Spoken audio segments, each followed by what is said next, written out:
apa-apa lah. Keumuman dulu kiai saya juga memperbolehkan sampai di sini umumnya. Atau sampai di sini nggak apa-apa. Ya. Tapi biasanya sampai ke sini. Ya. Sampai di sini nggak apa-apa. Wala tafsirina ba'dahu nggak apa-apa. Ya.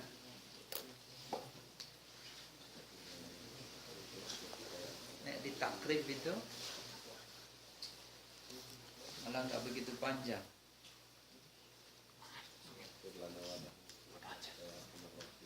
Iya bolehlah. Yang penting adalah ijirna minan nar. Allahumma la tahrimna ajrahu wa la taftinna ba'dahu wal ikhwanina alladziina sabaquna bil iman wa la tajal fi qulubina ghillan lil ladzina amanu rabbana innaka ra'ufur rahim.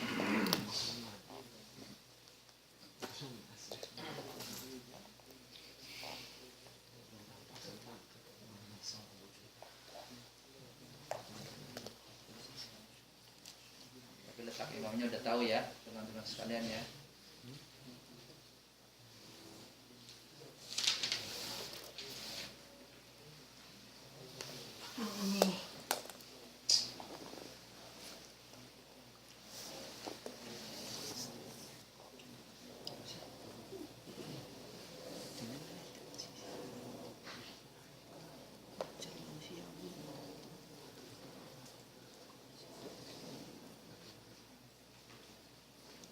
Sudah ya.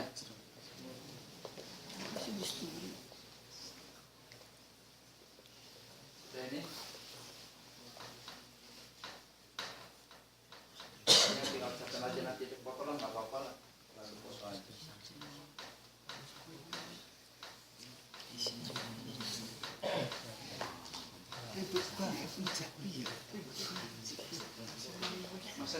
Masa belum ada yang hafal? Ada yang hafal semua kan? Udah pada hafal semua kan? Iya ya.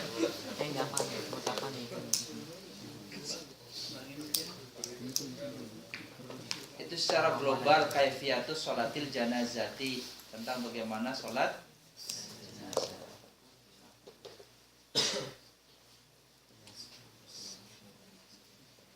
Wa kaifa yusamma alaihi arkanuhu, bagaimana menurut rukun daripada Imam Syafi'i.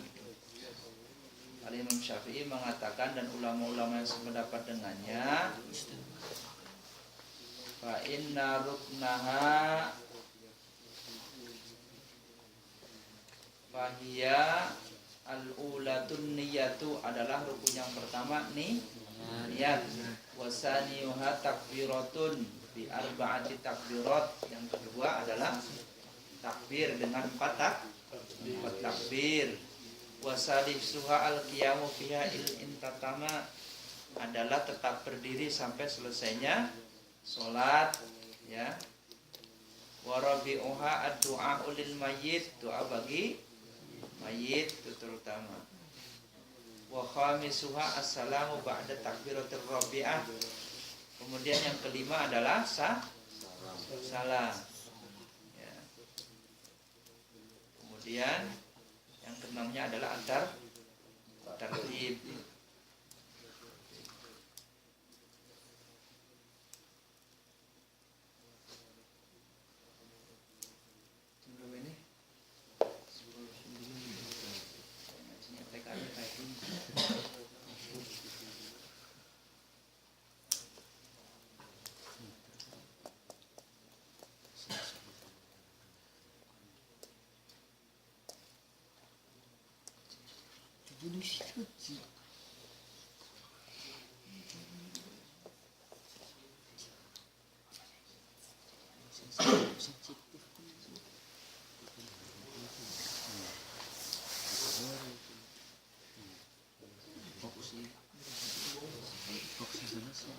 Silakan, ada yang mau ditanyakan?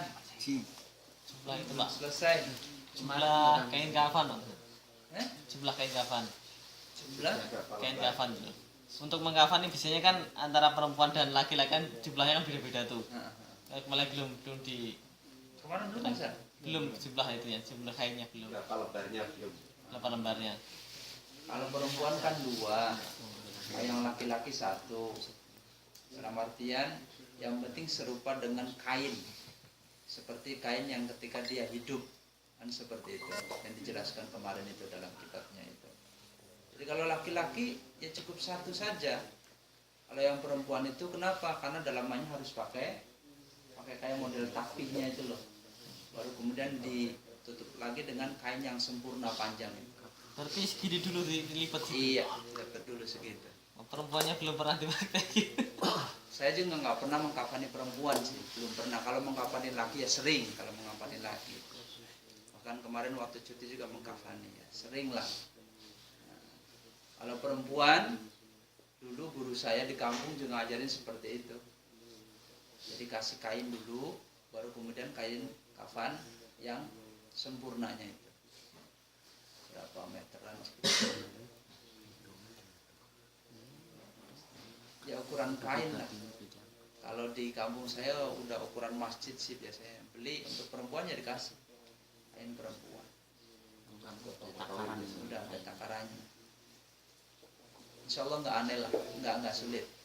Bahkan kemarin kan menurut pikirnya jikalau memang tidak ada yang bayat, yang tidak ada putih, kain apapun boleh saja. Yang penting sekiranya bisa menutupi seluruh anggota badannya. Kan seperti itu. Warna hijau. Bahkan kan kalau menurut Imam Syafi'i kemarin yang paling baik adalah pakaian atau kain yang biasa dia pakai dalam kesehariannya. Itu yang lebih utama kan gitu. Bukan kayak kita dibeli gitu loh.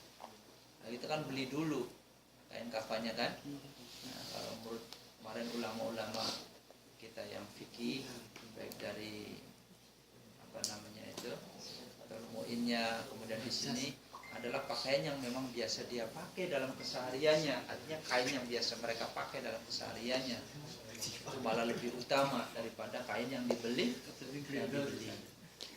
Kenapa? Bahkan kan kemarin sudah dijelaskan seyogianya kain kafan itu adalah satu kain yang pernah dia cuci. Jadi kainnya itu pernah dicuci. Kalau kita kan enggak, beli di pasar langsung kan, langsung dipotong tek gitu ya. Kan gitu kemarin setahapnya kan penjelasannya gitu.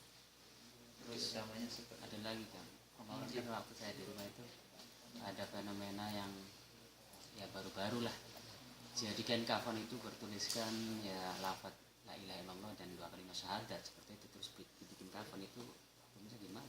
Itunya kemarin nggak boleh kan kata ulama, sama sekali nggak boleh kan kafannya. Jadi harus betul-betul adalah itu kan. Albisu min siyabikumul bayat wa kaffinuha. Pakailah kalian semua dengan pakaian-pakaian yang putih. Jadi baginda Rasul senang memakai pakaian yang putih. Wa kaffinuha. Dan kafankanlah mayit-mayit kalian itu dengan pakaian yang putih. Karena memang di Saudi ya putih semua, pakaian orang Arab rata-rata putih gitu. Dan tidak boleh ditulis apapun atau yang menempel apapun dari kain kafan ini. Adapun jikalau ada memang barang yang memang semuanya dia senang dengan tasbih yang biasa dia wiridkan, kemudian berwasiat kepada ahli warisnya, tolong nih nanti kalau saya meninggal tasbih ini dimakamkan ikut dengan saya, maka sebagai mahabbah saja itu pun tidak boleh di samping tubuhnya di yang lahat yang segitu, harus di atas papannya. Sebagai mahabbah saja. Itu contoh sejadah kan gitu. Ada yang sorbannya kan. Dulu kiai saya juga. Nah, kiai saya yang di Kertas Maya itu kan meninggal, Kertas Maya Termayu itu. Ya sorbannya. Kiai Mustafa Bisri itu. Sorbannya. Nah, mahabbahnya di sorban. Kalau di kampung itu biasanya waktu mau berangkatkan itu ada kesaksian bersih mayat. Ini waktu hidup baik apa buruk itu gimana? Kalau orangnya buruk Ya diam saja. diam saja. Bala gitu saja. Bala. Diam saja. Mulai sama Karena dua saksi yang sangat dekat di hadapan Allah, saksinya orang nikah sama saksinya orang yang itu dipersaksikan orang meninggal itu sangat berbahaya.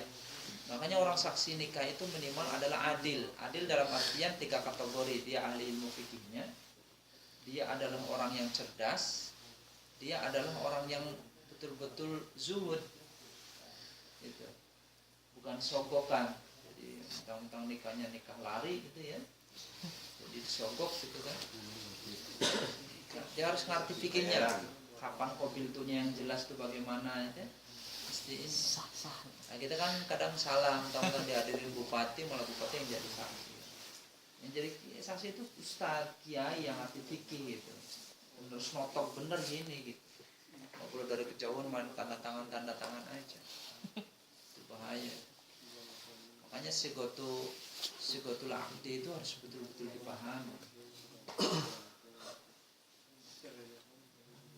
Tanya Mas, kalau misalnya kafan itu lebih daripada satu untuk laki-laki ya, atau misalnya kalau untuk perempuan lebih dari 2 itu gimana? Nggak apa-apa? Atau harus Ya, hukumnya enggak. karena kalau di kampung itu biasanya disesuaikan dengan jumlah anaknya seperti itu. Kalau rukunya itu kan kain yang bisa menutupi seluruh badannya, gitu loh.